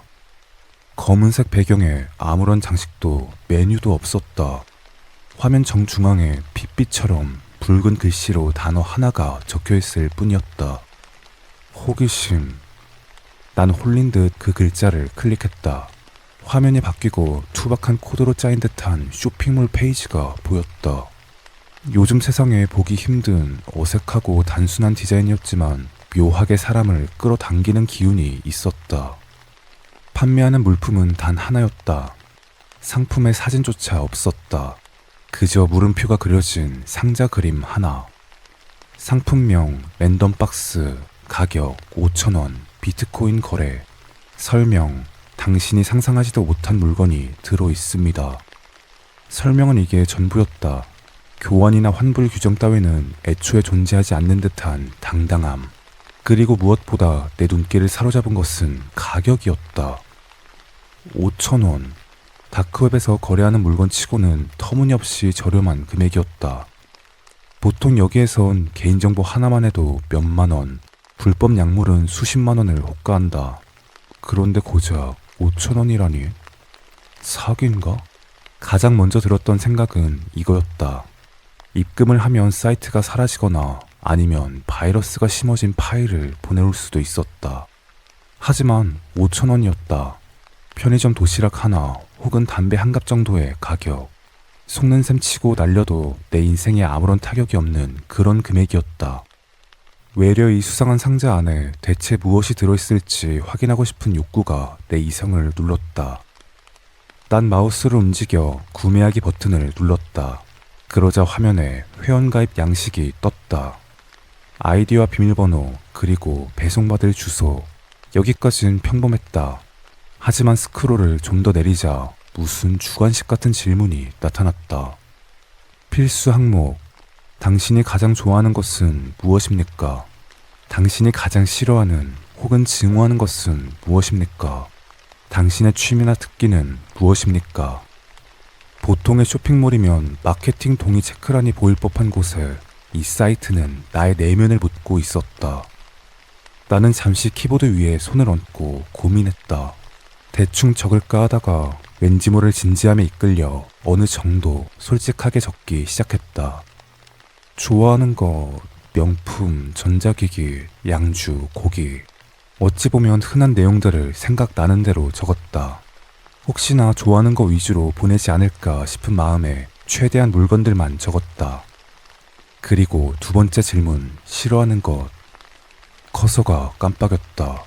나는 담배를 깊게 빨았다가 내뱉으며 이 역시 바로 생각나는 대로 적었다.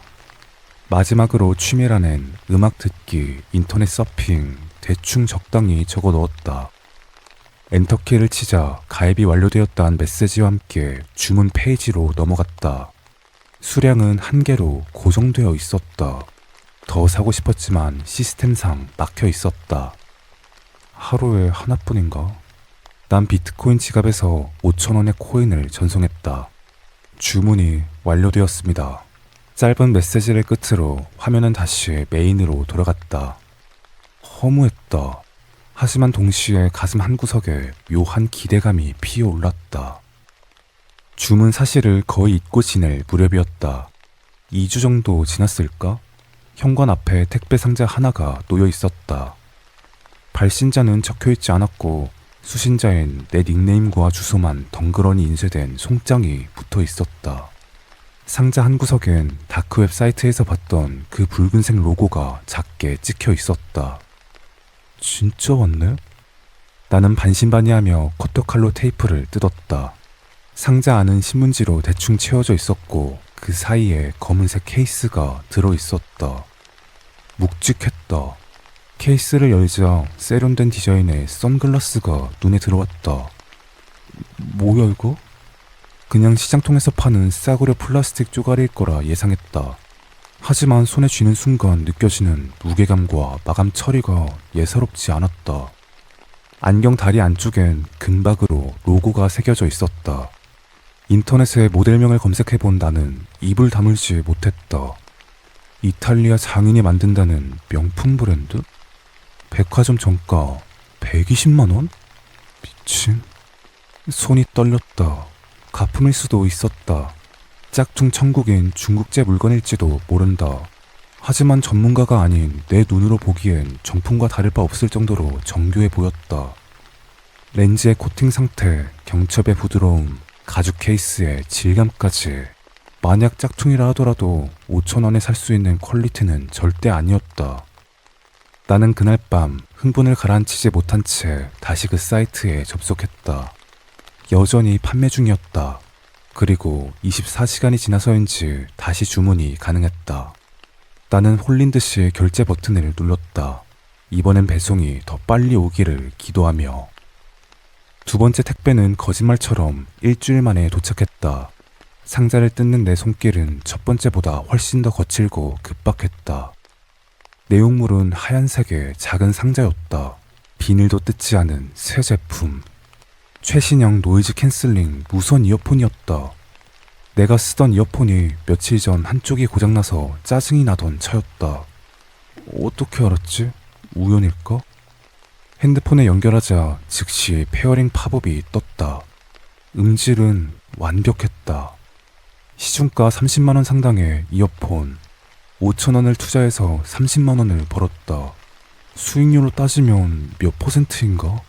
머리가 핑 돌 지경이었다. 이때부터였다. 내가 이 랜덤박스란 도박에 완전히 중독된 것은. 매일 밤 12시가 땡 하면 나는 컴퓨터 앞에 앉아 사이트에 접속했다. 마치 종교의식처럼 경건하게 5천원을 송금했다.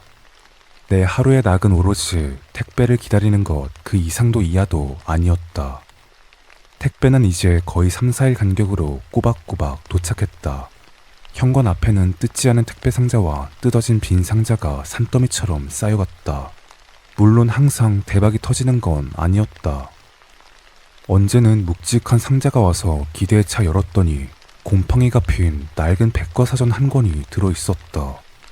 또 언제는 누가 쓰다 버린 듯한 손톱깎이 세트. 어떤 거는 정체불명의 흙이 담긴 비닐봉지. 심지어는 썩은 음식물 쓰레기가 담긴 팩이 와서 온 집안에 악취를 풍긴 적도 있었다. 하지만 그 실망감조차 도박의 일부였다. 꽝이 있으면 당첨도 있는 법. 쓰레기 더미 속에서 가끔 터지는 대박이 나를 놓아주지 않았다. 최신형 스마트폰, 고가의 게이밍 마우스, 한정판 스니커즈, 심지어 현금 5만원권이 뭉치로 들어있던 적도 있었다. 이건 이득이야. 무조건 이득이라고. 나는 쓰레기가 오면 욕을 한번 뱉고 버리면 그만이었다. 고작 5천원이었으니까. 하지만 좋은 물건이 오면 그걸 되팔아서 생활비를 충당할 수도 있었다. 나는 심지어 직장도 관두고 이 랜덤박스 깡에만 매달리기 시작했다. 방 안은 팔려고 내놓은 물건과 버려야 할 쓰레기로 발 디딜 틈이 없었다. 내 가입 정보에 적었던 좋아하는 것들이 하나둘씩 내 손에 들어오고 있었다. 사이트 운영자가 내 취향을 완벽하게 파악하고 있는 것 같았다. 마치 나를 위해 준비된 선물처럼. 그렇게 몇 달이 흘렀을까.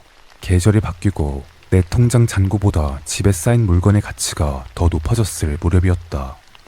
여느 때처럼 자정이 되자마자 사이트에 접속했다. 익숙하게 구매하기 버튼을 눌렀다. 그런데 평소와 다른 메시지 창이 떴다. 접근 불가. 당신의 IP는 차단되었습니다. 뭐? 왜? 당황해서 새로 고침을 연타했다. 하지만 붉은 경고창은 사라지지 않았다. 브라우저를 껐다 켜보고 VPN 우회 지역을 바꿔봐도 소용없었다. 아이디 자체가 밴을 당한 것 같았다. 책상을 내리치며 소리쳤지만 모니터 속의 차가운 글씨는 변하지 않았다. 분노와 허탈감이 밀려왔다. 마치 한창 게임을 하다가 강제로 코드를 뽑힌 기분이었다. 하지만 곰곰이 생각해보니 아직 도착하지 않은 택배들이 있었다. 배송 기간이 들쭉날쭉했기에 내가 주문하고 아직 받지 못한 물건들이 대략 일주일치, 즉 7개 정도가 남아있었다. 나는 불안감을 억누르며 남은 택배를 기다리기로 했다. 운영자가 먹튀를 한 건 아닐까 걱정했지만 다행히 다음날부터 택배는 꼬박꼬박 도착했다. 하지만 마지막 남은 택배들의 내용물은 이전과는 확연히 달랐다. 그것은 상품이라기보단 어떤 불길한 징조에 가까웠다. 차단 후 첫 번째로 도착한 택배. 상자는 축축하게 젖어 있었다. 불길한 예감이 들었다. 테이프를 뜯자 비릿한 쇠 냄새가 훅 끼쳐왔다.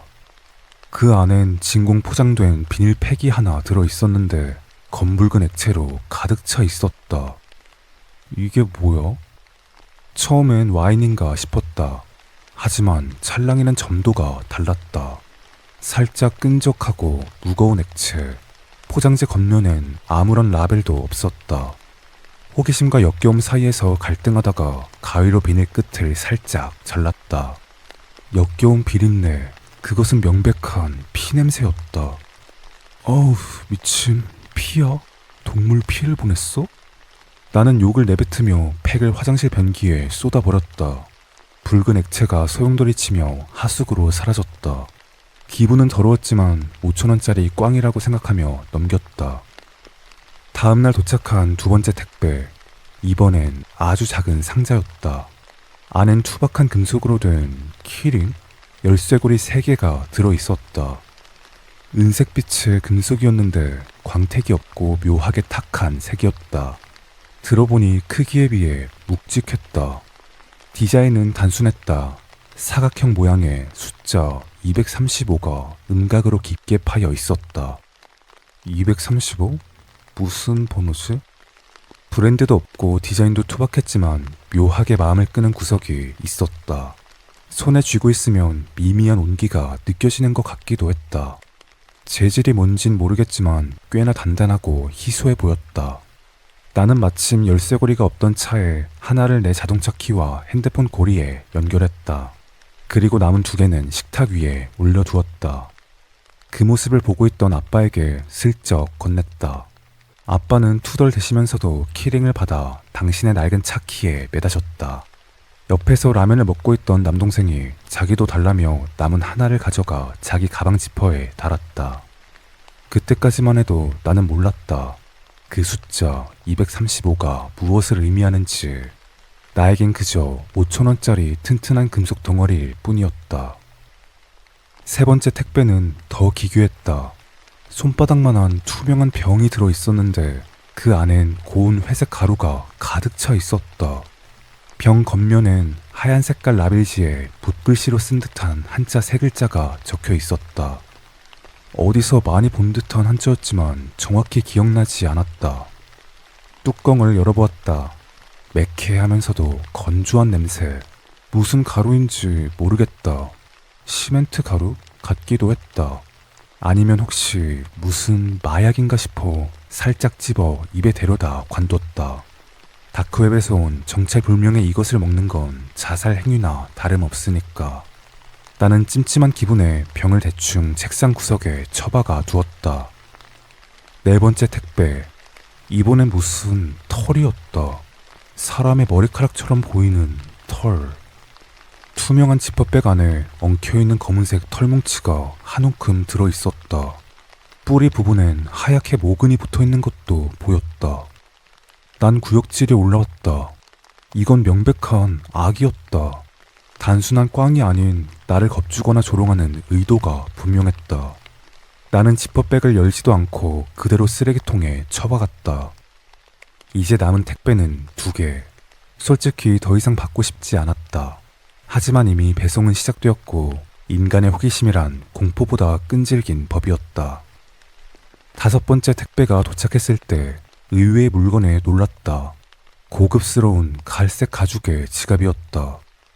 포장도 없이 덩그러니 들어있었지만 가죽의 질감이 예사롭지 않았다. 손에 닿는 촉감이 마치 아기 피부처럼 부드럽고 촉촉했다. 오, 이건 좀 괜찮네. 냄새를 맡아보니 가죽 특유의 냄새보단 묘한 화장품 냄새 같은 것이 섞여났다. 디자인은 심플한 반지갑이었다. 지갑을 펼쳐보니 안쪽에 그 한자가 또 새겨져 있었다. 아까 그 회색 가루병에 적혀있던 것과 똑같은 글자였다. 아마 다크웹 내에서만 유통되는 수제 브랜드일지 모른다는 생각을 했다. 어쨌든 지갑은 마음에 들었다. 낡아서 너덜너덜해진 내 지갑을 바꿀 때가 되기도 했고, 나는 그 부드러운 가죽 지갑에 내 신분증과 신용카드 그리고 현금을 옮겨 담았다. 주머니에 넣으니 착 감기는 느낌이 아주 좋았다. 그리고 드디어 마지막 택배가 도착했다. 상자는 아주 가벼웠다. 흔들어 보니 아무런 소리도 나지 않았다. 이번엔 또 뭘까? 쓰레기라도 들어있나? 나는 체념 반 기대 반 상자를 열었다. 안에는 하얀색 편지 봉투 하나만 덩그러니 들어있었다. 봉투를 뜯자 손바닥만한 사진 한 장이 툭 떨어졌다. 나는 바닥에 떨어진 사진을 주워들었다. 그리고 그 순간 심장이 멎는 것 같았다. 다리에 힘이 풀려 그 자리에 주저앉고 말았다. 그것은 증명사진이었다. 하지만 평범한 증명사진이 아니었다.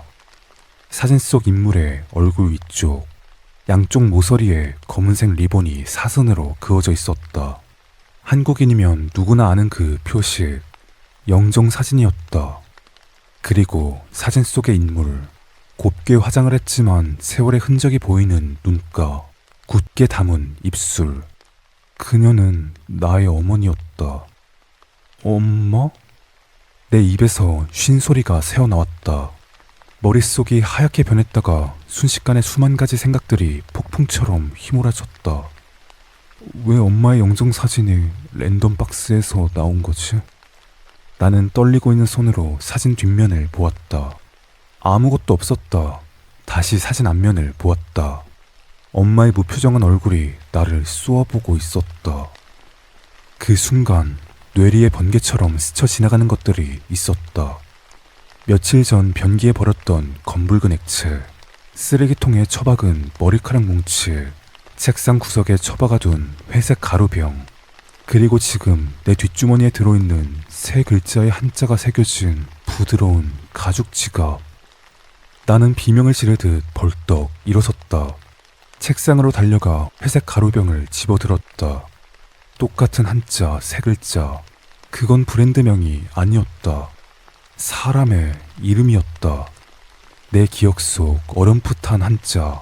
주민등록 등본에서 보았던 엄마의 이름. 난 뒷주머니에서 지갑을 꺼내 집어 던졌다. 부드럽고 촉촉한 감촉. 아기 피부 같았던 그 가죽. 그것은 소가죽도 양가죽도 아니었다. 사람의 가죽, 인피였다. 회색 가루는 뼈가루였고 붉은 액체는 엄마의 피였으며 털 뭉치는 엄마의 머리카락이었다. 그리고 이 영정사진이 마침표를 찍고 있었다. 그들은 나에게 엄마를 보냈다. 조각조각 나눠서 랜덤박스란 이름으로. 공포가 목을 조여왔다. 숨조차 쉴 수가 없었다. 바닥을 기어다니며 토악질을 했다. 내가 무슨 짓을 한 거지? 내가 엄마 가죽으로 만든 지갑을 쓰고 엄마의 유고를 방치하고 엄마의 피를 하수구에 버린 건가? 그런데 구역질을 하던 내 몸이 멈췄다. 눈물이 흐르던 내 눈이 서서히 동그랗게 떠졌다. 내 입꼬리가 실룩거리기 시작했다. 내 입에서 새어나온 것은 비명이 아니었다. 웃음이었다. 나는 미친 사람처럼 방바닥을 구르며 박장대소했다. 눈에선 눈물이 줄줄 흐르고 있는데 입은 귀에 걸릴 듯 웃고 있었다. 너무 웃겨서 배가 아플 지경이었다. 가입할 때 내가 적었던 내용 중에 싫어하는 것, 나는 딱 한 문장만 적었었다. 죽이고 싶은 우리 엄마. 10년 전 아버지의 사업 자금을 몽땅 털어 내연남과 함께 해외로 도망친 그 여자. 그 충격으로 아버지는 술독에 빠져 살았고 우리 집안은 풍비박산이 났다. 나와 동생은 빚쟁이에게 시달리며 지옥 같은 학창시절을 보냈다. 어린 우리를 버리고 도망가면서 뒤도 돌아보지 않았던 그 매정한 뒷모습을 나는 평생 잊지 못했다. 매일 밤 기도했다. 제발 저 여자가 고통스럽게 죽게 해달라고. 내가 직접 찾아서 죽일 수만 있다면 영혼이라도 팔겠다고. 그런데 고작 5,000원에 이 소원을 들어주다니. 이 다크웹 사이트는 정말로 내가 원했던 서비스를 제공한 것이다. 내가 가장 싫어하는 것을 처리하고 전리품까지 보내줬다니. 고마워요. 정말 고마워요. 난 바닥에 내팽개쳤던 지갑을 다시 주워들었다. 그리고 볼에 비비며 속삭였다. 엄마, 아빠 돈 들고 도망가더니 꼴 좋게 됐어. 나는 회색 가루가 든 병도 다시 가져와 책상 가장 잘 보이는 곳에 올려두었다. 이건 내 생애 최고의 트로피였다. 나의 복수가 완성되었다는 증거. 내 인생의 최고의 5,000원이었다. 담배 한 갑 정도의 값으로 평생의 원한을 갚았다. 난 이제 행복하다. 더 이상 바랄 게 없다. 그런데 그 와중에 딱 한 가지 풀리지 않는 의문이 하나 있긴 하다.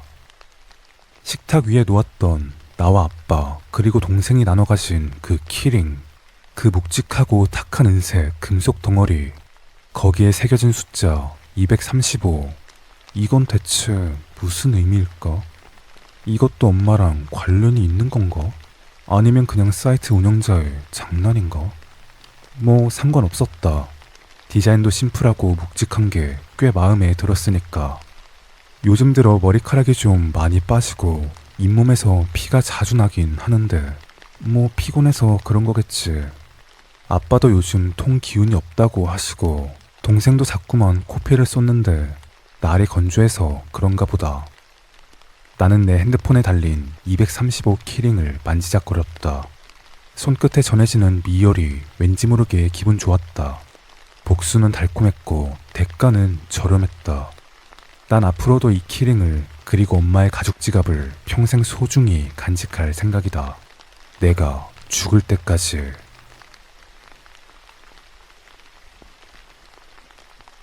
이 이야기도 유튜브에서 본 다크웹 영상에서 떠올렸어요. 그 영상이 대충 다크웹에선 이런 것까지 판다는 그런 영상이었는데 몇 년이 지났음에도 아직도 기억이 선명했어요. 이번 이야기에서 풀리지 않은 가장 궁금할 만한 내용은 아무래도 키링이겠죠. 키링의 정체는 우라늄이었어요. 그 원자력 발전하고 핵무기에 쓰는 그 우라늄 맞아요. 이것도 그 영상에서 나왔던 내용이었어요. 이걸 만들면서 좀 찾아봤는데 금속 우라늄을 만져도 제 생각만큼 위험하진 않더라고요. 막 사고 영상에 나오는 것처럼 피폭돼서 막 신체가 녹고 막 그러지 않는다고 하네요. 제 이야기에선 이 키링이 주인공한테 주는 약간의 벌이었죠. 이번 이야기는 개인적으로 만들면서 좀 재밌었어요. 이러면 뭔가 좀 사이코 같나요? 그럼 다음번에 더 새로운 이야기로 찾아올게요. 감사합니다.